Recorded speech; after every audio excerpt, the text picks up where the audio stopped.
Thank you very much for joining us. So you're talking on stage there about the opportunities for 5G in the media segment. Just wondering how you see 5G changing the consumer media experience. Well, first of all, thank you for the opportunity to speak. For me, I see 5G as a transformative opportunity, and it comes across in many different ways. So first of all, in the home, 5G is going to enable more choice in terms of connectivity and media services for the consumer. So that's going to bring more choice, more services, and consumers are going to really appreciate that.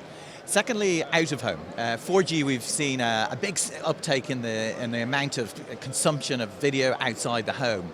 But I think 5G is going to be another step change in terms of that consumption. Once you take away the 4G constraints, I think we're going to see usage increase dramatically. We think it's quite exciting in the medium term, the prospects around driverless cars. Now, most people approach that from the point of view that 5G enables driverless cars, but for us, it also gives the opportunity for the consumer to have more time to consume media while they're driving.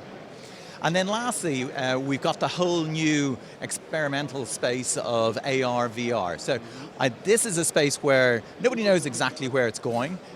We, like others, are experimenting. We have content labs in Viacom where we've produced some AR and VR apps for some of our movie releases, for Nickelodeon as well. And that's one where the important thing is to work in partnership with operators and try and develop new services that is really going to engage the consumer. Because ultimately, all of this is going to be driven by consumer demand. And therefore, we need services that the consumer finds compelling to really bring the benefits of 5G to life. Very interesting. So you mentioned your relationship with operators. I know you have a number of deals with operators all around the world to get your content to consumers on smartphones and other mobile devices. How do you see 5G changing the nature of those relationships with operators and how you go to market together? So yeah, at Viacom, we've been very focused on mobile for a number of years, and that's partly because we have very young audiences. You know, with our brands like MTV, Comedy Central, and Nickelodeon, we have a young target, and obviously that audience is very much becoming a mobile-first audience, and even for video streaming. So therefore, for us to grow, it's essential that we have good services available.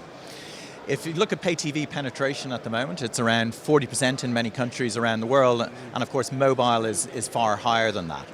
So what we're doing is we're bringing our expertise in really knowing how to engage consumers, and also the assets that we have. So we obviously have our strong brands and strong video content.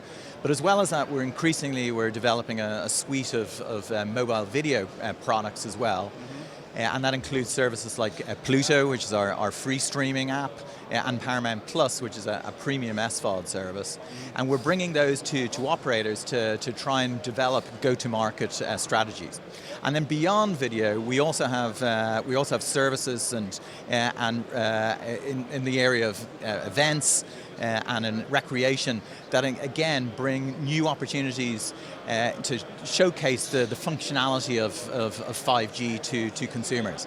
I think the event space in particular is a particularly interesting one, where we're going to be able to add interactivity and better connection when people are at events. And Viacom, we actually have like 100 different events around the world that we can work with mobile operators to showcase 5G in those arenas.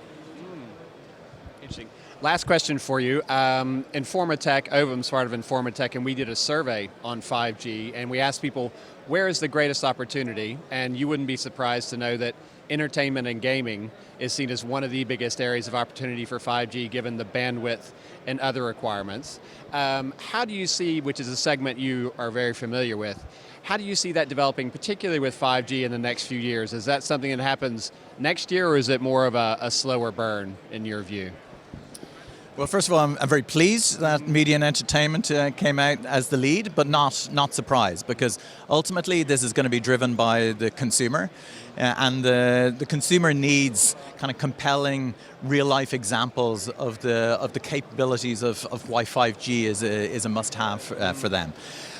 We're already out there working with operators in the 4G space. So I think it's important that we get out and develop new services and use 4G somewhat as a trial to some extent, although we do have like real life market services available at the moment. But I think we're all going to learn from that. We're going to learn about what content is used by the consumer in a mobile environment, and we're going to learn what business models are going to prevail as well.